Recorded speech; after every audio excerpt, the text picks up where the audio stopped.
situasi 2008 dalam menurut politik dalam negara kita, kita lihat bahawa Barisan Nasional mengalami satu pukulan yang hebat dari sebuah pakatan dalam negara kita, iaitu Pakatan Rakyat, yang sebelum ini menggunakan barisan alternatif dan sudah menggunakan istilah Pakatan Rakyat. Dan ini bagi banyak tulisan menggambarkan bahawa sistem dua parti dalam negara kita sudah pun bermula. Yang macam-macam istilah digunakan, antaranya politik baru Malaysia dan sebagainya. Yang penting di sini adalah cabaran baru kepada BN menghadapi satu ketumbukan parti pembangkang yang kuat. Dan ini memberi kesan yang amat hebat kepada BN, terutamanya dalam menangkis segala serangan isu-isu yang berkesinambungan semenjak tahun 2008 hinggalah pada hari ini 2012. Peperangan isu ini amat besar sekali dan amat menjadi cabaran kepada BN untuk menjawab segala isu-isu yang dikemukakan dan memberi penerangan kepada rakyat, terutamanya dalam usaha merasionalisasikan pemikiran rakyat, menilai dan juga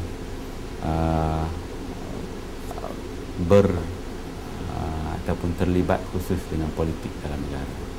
Perkembangan media masa kini, terutamanya media yang digunakan dalam 2008 itu, banyak kekuatan pembangkang adalah dari media baru, di mana media baru ini telah berjaya memainkan peranan sebagai alternatif kepada pembangkang untuk menyuarakan dan juga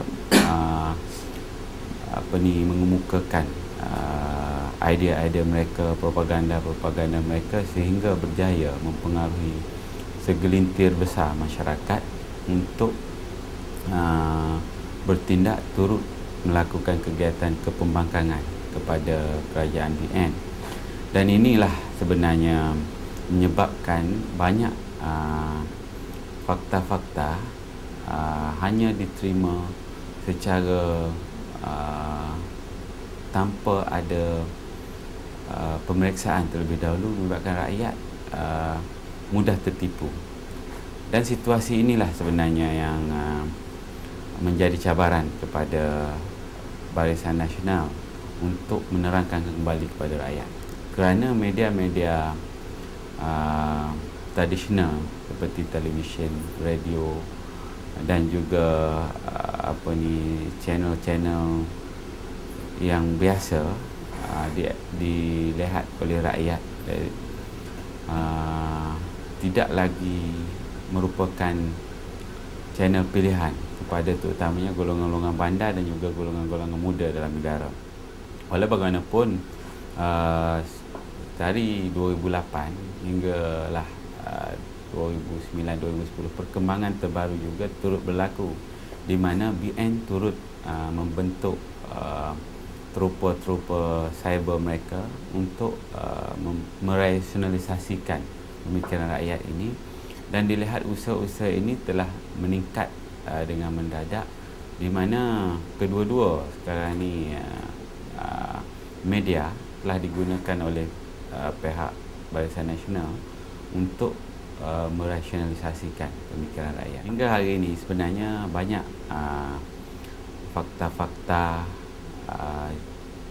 isu-isu, terutamanya segala isu yang dikemukakan oleh pembangkang telah dijawab sebenarnya di dalam dunia cyber, termasuklah Facebook, Twitter dan juga blog-blog kerajaan, blog-blog Barisan Nasional, penyokong Barisan Nasional, penyokong blog-blog UMNO dan sebagainya, yang terutamanya berjaya merasionalisasikan dalam kalangan penyokong-penyokong UMNO sendiri, penyokong-penyokong kerajaan yang harus diperkuatkan, dan juga penyokong-penyokong yang kita namakan sebagai pengundi atas pagar ataupun pengundi terapung, yang sebenarnya pada ketika ini pengundi-pengundi terapung ini disifatkan dalam kajian-kajian sebagai third force ataupun ketumbukan ketiga yang boleh menjadi penentu kepada menang kalah dalam pilihan raya akan datang. Dan kedua-dua parti, Pakatan Rakyat dan BN sebenarnya menumpukan kepada ketumbukan ketiga ini, third force ini, iaitu undi atas pagar yang jumlah mereka adalah di sekitar 30%. Dan ini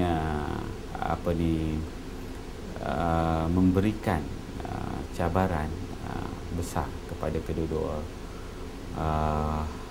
pakatan, Barisan Nasional atau Pakatan Rakyat, menumpukan perhatian mereka di dalam memancing undi untuk pilihan raya ke-13 nanti. Sebenarnya kalau kita lihat secara keseluruhan isu-isu yang dikemukakan, sama ada isu yang baru ditimbulkan ataupun isu lama yang diulang-ulang, kita lihat pendekatan yang diambil adalah usaha untuk menang dalam pilihan raya ke-13. Jadi matlamat mereka adalah untuk menawan Putrajaya. Inilah yang sebenarnya yang mereka canangkan di seluruh negara, iaitu penawanan Putrajaya. Dan ia amat menarik dan amat memberi kesan kepada pengikut-pengikut tegar mereka bahawa mereka ada peluang untuk ke Putrajaya. PAS juga membawa imej yang sama dalam kempen-kempen dan ceramah mereka bahawa yang penting adalah jalan ke Putrajaya itu bagi mereka makin jelas, dan mereka membuat provokasi bahawa kemenangan mereka di dalam pilihan raya akan datang adalah semakin jelas, dan menjadikan pilihan raya ke-13 itu oleh kalangan ramai pemerhati bahawa pilihan raya yang tersengit dalam negara kita. Dan hal ini kalau kita lihat dari segi kempen yang mereka bawa adalah untuk memenangi pilihan raya. Itu matlamat mereka. Jadi pembawaan mereka adalah sebagaimana di dalam politik kita sebut sebagai politik Machiavelli, iaitu the end justify the mind. The end justify the mean. Iaitu matlamat menghalalkan cara. Dan ini kita lihat menyeluruh, sama ada dalam muktamar PAS pada hari ini pun, apa yang penting pada mereka adalah menguatkan semangat perjuangan kalangan anggota mereka, kalangan parti mereka, kalangan ahli mereka. Begitu juga dalam gabungan mereka. Mereka mengenepikan buat sementara perhubungan yang tidak mesra, pertemuan idea, walaupun falsafah parti PAS berbeza dengan falsafah parti DAP, begitu juga Parti Keadilan Rakyat, tetapi mereka cuba bersama pada ketika ini dengan fokus kepada penawanan Putrajaya. Itu yang mereka fokus pada hari ini. Dan ideologi boleh difikirkan kemudian, tetapi yang penting mereka ada peluang untuk menangi pilihan raya akan datang. Mereka menganggap pilihan raya ini adalah peperangan mereka. Segala cara mereka, walaupun dalam agama kita menganggap itu penipuan, tetapi mereka menganggap itu strategi. Jadi mereka bawa spirit perjuangan itu di dalam parti mereka, dan ini menyebabkan sentimen untuk berjuang itu berlaku secara besar-besaran. Dan walau bagaimanapun kita melihat dalam negara kita ini, UMNO juga merupakan sebuah parti yang kuat, dan dia sebenarnya lebih kuat daripada PAS, lebih kuat daripada DAP, dan lebih kuat daripada Parti Keadilan Rakyat dari segi sejarah perjuangannya, falsafah perjuangannya, dan juga sebuah parti yang terbukti memperjuangkan Islam itu secara praktikal. Sebab itulah cara serangan mereka adalah mereka akan menyerang habis-habisan UMNO supaya wave ataupun gelombang PAS menggantikan UMNO itu akan meresap dalam jiwa rakyat. Dan ini walau bagaimanapun tidak semestinya akan diterima oleh keseluruhan rakyat, kerana rakyat pada ketika ini, terutamanya yang kita namakan sebagai third force ataupun ketumbukan ketiga ini, sebenarnya adalah pengundi-pengundi bijak yang akan mengundi berasaskan kestabilan. Ini adalah realiti di dalam sebuah negara di mana pengundi-pengundi yang bijak dia akan mengundi berasaskan kestabilan. Mereka akan melihat rekod lepas sebuah parti. Adakah parti itu boleh memberikan jaminan kepada mereka, kepada keluarga mereka, kepada masa depan keselesaan mereka dalam negara. Dan pengundi ini pula, kalau kita lihat pada hari ini, kalau kita lihat dari segi pendekatan sosiologi, pengundi-pengundi wanita contohnya, dua kali ganda akan mengundi berasaskan kestabilan. Jadi inilah yang sebenarnya yang boleh menjadi kekuatan BN untuk mengoffer ataupun menawarkan kepada rakyat yang bijaksana rekod kejayaan mereka di dalam mentadbir negara. Dan sudah pasti ini akan memberi kelebihan kepada BN apabila pendekatan-pendekatan ekstrim yang dilaksanakan oleh Parti PAS dan DAP ini dapat dijadikan iktibar pada rakyat bahawa kalau sifat ekstrim begini, adakah ini akan beri jaminan pada masa depan mereka? Bagaimana sebuah parti yang tidak mempunyai rekod mentadbir negara boleh mereka percayai 100% adakah mereka sudah bersedia menyahut perubahan yang ditawarkan oleh kegiatan kepembangkangan dalam negara itu dengan menggadaikan nasib mereka dengan situasi negara yang sudah sedia stabil ini, di mana kalau kita lihat pada ketika ini kualiti hidup rakyat pun adalah sangat berada pada tahap yang membanggakan, iaitu kalau kita lihat indeks kebahagiaan negara pun berada di tahap top 10, 10 ke atas daripada lebih 100 buah negara yang diukur oleh badan-badan yang dipercayai di peringkat antarabangsa. Sebenarnya ramai ahli pengkaji politik yang mengulas mengenai konstitusional demokrasi ataupun demokrasi permuafakatan. Dan apabila mereka menganalisa Pakatan Rakyat, mereka kata inilah contoh demokrasi permuafakatan. Tetapi mereka lupa bahawa dalam sejarah negara, demokrasi permuafakatan itu telah lama wujud dan telah menjadi satu agenda negara yang sudah teruji. Tetapi mereka tidak sedar bahawa ini adalah satu contoh demokrasi permuafakatan yang amat berjaya di dalam dunia pada hari ini. Inilah yang saya sifatkan sebagai gajah depan mata yang mereka tidak nampak. Yang mereka nampak adalah untuk menukar kerajaan itu, kerana provokasi yang dibuat berbondong-bondong sebenarnya oleh Pakatan Rakyat itu telah berjaya menyuntikkan semangat kepembangkangan dalam diri segelintir masyarakat di Malaysia, terutamanya golongan middle class yang rasa bahawa mereka harus menukar kerajaan ini dan mengatakan bahawa konstitusional demokrasi itu boleh berlaku di dalam Pakatan Rakyat. Sebenarnya demokrasi permuafakatan ini sudah lama terbentuk dalam negara kita, dan negara kita menjadi jago di dalam konstitusional demokrasi ini, di mana kita lihat di negara-negara lain amat sukar, amat sukar suatu kaum bekerjasama membentuk persefahaman untuk membentuk kerajaan. Tidak banyak negara yang mempunyai kapasiti etnik yang amat berbeza sebagaimana negara kita dengan 3 etnik yang besar, iaitu Melayu, Chinese dan juga Indian, dan juga berbelas parti Bumiputera lain di Sabah dan Sarawak. Tetapi mereka dapat membentuk sebuah barisan coalition di dalam pentadbiran kerajaan, yang mana parti terasnya adalah UMNO.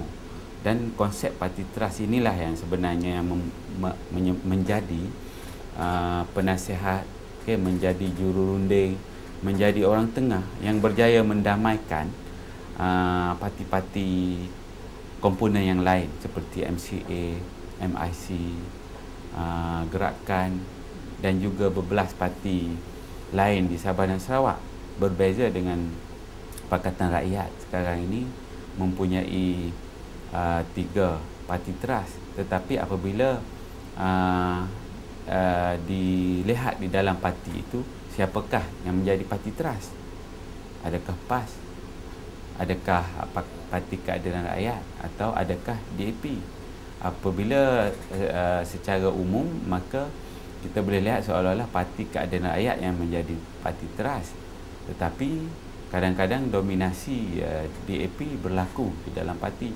Dan sehingga ke hari ini, mereka tidak ataupun gagal menyahut cabaran Suruhanjaya Pilihan Raya agar mereka mendaftarkan satu logo yang sama sebagaimana digunakan oleh BN di dalam Pilihan Raya, menggunakan logo ataupun lambang dacing saja, tidak menggunakan lambang UMNO, lambang MIC, MNCA, tetapi menggunakan lambang ataupun logo dacing. Tetapi mereka masih menggunakan logo berkenaan, sehingga kini, sehingga 18 siri pilihan raya kecil, itulah logo yang mereka gunakan adalah logo-logo parti masing-masing. Dan ini pun boleh mengekspresikan kepada rakyat bahawa pakatan mereka ini adalah pakatan yang boleh kita namakan pseudo, pakatan pseudo ataupun pakatan palsu yang cuma mempunyai matlamat yang sama saja pada hari ini, iaitu menjatuhkan BN. Tetapi dari segi permuafakatan mereka adalah permuafakatan yang palsu, yang mungkin akan terdedah kepada cabaran yang tidak boleh dipertahankan pada masa-masa akan datang. Politik adalah suatu perkara yang tidak dapat diramal, sebagaimana disebutkan dalam banyak oleh ramai pengkaji bahawa politik is the art of possible ataupun seni kemungkinan. Apa saja kemungkinan boleh berlaku di dalam politik. Tetapi saya percaya bahawa di dalam negara kita, terutamanya di dalam UMNO, kebijaksanaan berpolitik itu adalah jelas dan juga terbukti dalam sepanjang sejarah perjuangan mereka. Dari peringkat awal untuk menuntut kemerdekaan pun di bawah Tunku Abdul Rahman, prinsip pemuafakatan ini jelas, dan prinsip pemuafakatan inilah yang telah berjaya meyakinkan British untuk memberikan kemerdekaan kepada negara kita. Ini pun di bawah kebijaksanaan UMNO, di mana berjaya membawa wakil dari kaum Cina dan wakil dari kaum India untuk sama-sama meyakinkan British. Begitu juga dalam zaman apabila berlaku krisis perkauman pertama yang besar dalam negara kita, iaitu 13 Mei, ianya diselesaikan dengan penuh cara bijaksana oleh bapa pembangunan, iaitu Tun Razak, almarhum Tun Razak. Dan ini juga sebenarnya yang berjaya membina satu plan pembangunan negara, di mana kalau kita lihat dasar ekonomi baru ini sebenarnya satu plan pembangunan negara yang falsafahnya adalah menyeimbangkan jurang ekonomi, di mana tidak boleh ada dalam sebuah negara suatu kaum yang amat kaya dan satu kaum lagi yang amat miskin. Tetapi sekiranya jurang ini berjaya dikurangkan, maka perpaduan akan berterusan. Tidak banyak rakyat yang akan memberontak sebagaimana nyataan Tun Dr. Mahathir, iaitu lebih baik kita mendapat sedikit daripada kita tidak dapat langsung. Walaupun realiti ini berlaku dalam negara, di mana kita lihat bahawa fakta biasa yang kita selalu sebut 70% lebih kekayaan negara adalah di tangan bukan Bumiputera. Bumiputera seperti orang Melayu dan Bumiputera lain cuma menguasai tak sampai 20%. Dan ini adalah satu sebenarnya penganiayaan kepada Bumiputera dalam negara. Tapi dalam hal ini pun kita lihat orang-orang Bumiputera, terutama orang Melayu di bawah kepimpinan UMNO, reda. Okay.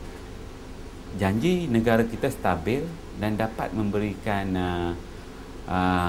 kebahagiaan kepada rakyat walaupun dalam kapasiti yang sedikit daripada tidak dapat langsung. Sekiranya tragedi seperti 13 Mei berulang lagi, sudah pasti dia akan mengocak kestabilan negara dan sudah pasti kita akan berada dalam keadaan yang tidak selesa. Dan ini yang harus dielakkan, dan ini sebenarnya falsafah yang dibawa oleh pimpinan negara kita hinggalah kepada bapa perpaduan, iaitu Tun Hussein Onn juga membawa konsep permufakatan itu untuk mewujudkan perpaduan. Jadi perpaduan inilah sebenarnya yang melahirkan kestabilan, dan ini yang sebenarnya yang harus dinilai secara bijaksana oleh kaum-kaum lain dalam negara kita, di mana mereka mendapat kadang-kadang peluang yang lebih dalam ekonomi. Mereka kadang-kadang lebih kaya daripada, lebih mewah, lebih bahagia kehidupan mereka daripada Bumiputera sendiri, tetapi mereka masih menuntut pelbagai kepada kerajaan, dan ini sebenarnya satu tindakan yang kurang bagus. Dan ini sebenarnya yang rakyat harus lihat, antara isu-isu yang dibawa, banyak isu-isu yang dibawa oleh Pakatan Rakyat ini sebenarnya adalah menuntut yang 20% daripada yang diperolehi oleh Bumiputera. Dan kita melihat, sebab itulah rakyat harus bijaksana melihat keadaan ini. Adakah kita ingin meruntuhkan yang 20% ini kerana kebebasan kita mengkritik dan sebagainya, atau ingin membuka negara kita kepada meritokrasi, iaitu kita tidak ada lagi status Bumiputera, kita tidak lagi mengutamakan Bumiputera, dan ini sangat bahaya kepada politik kita. Kerana apabila tiba masanya, apabila orang Melayu sudah sedar bahawa mereka tersalah pilih, dan pada ketika itu kita tidak mampu lagi mengubah keadaan, maka pada ketika itu orang Melayu sedar dan akan memberontak. Dan pemberontakan ini sudah pasti akan lebih besar daripada kesan yang dialami dalam peristiwa 13 Mei, di mana 13 Mei sekurang-kurangnya 200 lebih nyawa terkorban.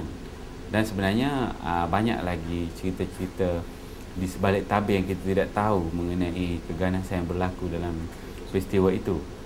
Dan ini sebenarnya yang harus difahami oleh rakyat, formula permufakatan yang macam manakah yang mereka harus pilih untuk memastikan masa depan mereka, masa depan generasi selepas mereka, dan terutama sekali memastikan masyarakat Islam di Malaysia ini mempunyai masa depan yang cerah.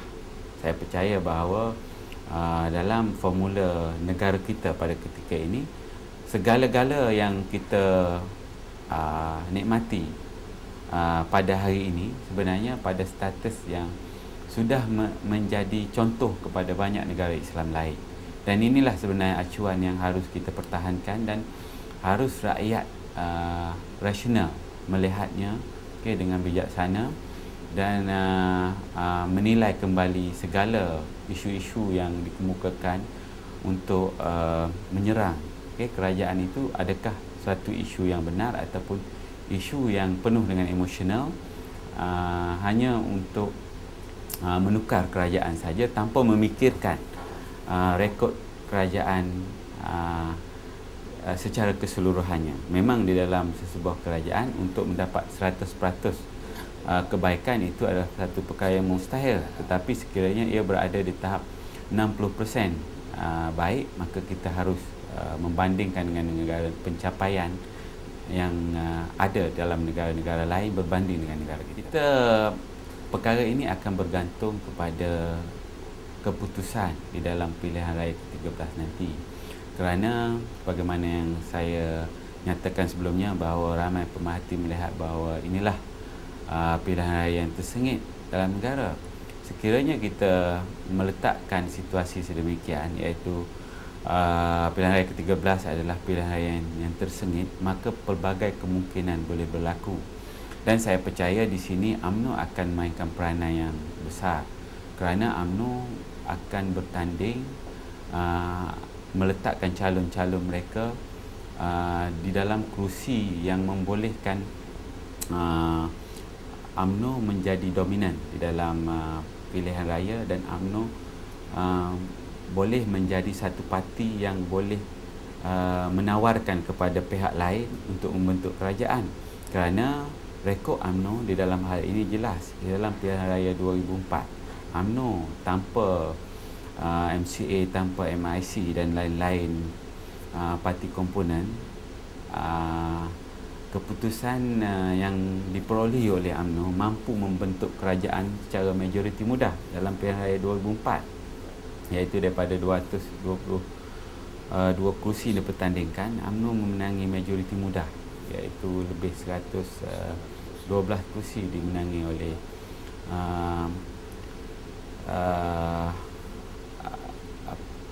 UMNO. Dan ini menunjukkan secara langsung bahawa UMNO mempunyai kekuatan yang tersendiri. Sekiranya UMNO memenangi 70 kerusi pun dalam pilihan raya akan datang, saya percaya bahawa kursi-kursi yang dimenangi oleh parti-parti lain akan berada di bawah kursi yang dimenangi oleh UMNO. Dan dengan ini, bila kita bertanya pada kursi siapakah yang paling banyak untuk menawarkan kepada parti lain untuk membentuk kerajaan, dan tidak mustahil pada ketika itu sekiranya PAS bertanding 60 kursi dan dia memenangi 50 kursi contohnya, ada kemungkinan juga UMNO boleh menawarkan kepada PAS untuk bergabung membentuk kerajaan. Kerana ini adalah seni kemungkinan, politik adalah seni kemungkinan, dan kemungkinan itu boleh berlaku. Dan UMNO mempunyai kuasa untuk menawarkan kepada siapa saja yang dikehendaki, termasuklah juga kepada DAP, kerana PAS sendiri melakukan permuafakatan dengan DAP, di mana pada suatu ketika dulu beliau menohmah UMNO tidak Islamik kerana bergabung dengan parti Cina dan parti India. Tetapi pada suatu ketika kita lihat realiti pada hari ini, mereka bergabung dengan DAP, tidak menjadi masalah pula. Dan ini sebenarnya satu kontradiksi di dalam perjuangan parti itu sendiri, yang mengekspresikan kepada kita bahawa inilah politik sebenarnya. Okay, the art of possible. Kemungkinan yang sebenarnya boleh berlaku telah pun berlaku. Dan saya rasa tidak ada salahnya kepada UMNO pada ketika untuk membentuk kerajaan memberikan tawaran kepada mana-mana parti yang difikirkan sesuai dengan prinsip perjuangan UMNO, selama mana parti yang dikuasai oleh umat Islam ini menjadi teras kepada parti dalam bentuk kerajaan ini. Saya percaya bahawa demokrasi pemufakatan ini akan terpelihara, kerana sesebuah parti teras amat penting di dalam demokrasi dalam masyarakat majmuk ini. Tanpa parti teras amat sukar untuk parti-parti kecil membentuk coalition mereka atau perpakatan mereka untuk membentuk kerajaan. Dan inilah realiti yang harus difahami dalam politik negara kita.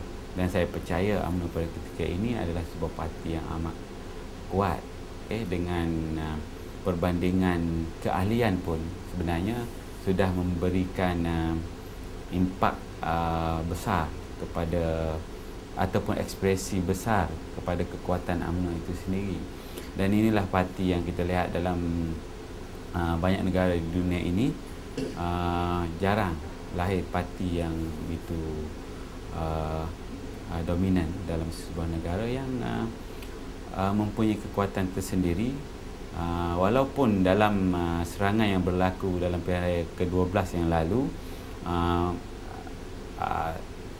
satu efek ataupun kesan besar kepada UMNO telah berlaku, di mana UMNO sudah kehilangan terlalu banyak kursi, dan terkejut dengan serangan itu menyebabkan berlakunya situasi pemulihan di dalam UMNO. Kita lihat, saya percaya pada persidangan UMNO kali ini pun pemerkasaan semula parti, terutamanya fokus untuk menghadapi pilihan raya ini, melupakan persengketaan lama, fokus pada ketika ini agar tidak ada lagi undi protes dan sebagainya di dalam UMNO sendiri, yang amat penting diberikan tumpuan, di mana inilah kalau dapat diselesaikan di dalam UMNO, sudah pasti akan memberikan UMNO masa depan yang masih boleh diharapkan dalam politik Malaysia pada UMNO. Dan ini sudah pasti selepas pilihan raya ke-13 nanti akan menangkis, akan dapat kejayaan UMNO akan dapat menangkis kembali serangan-serangan yang dibuat oleh Parti Keadilan Rakyat, PAS dan DAP terhadap UMNO.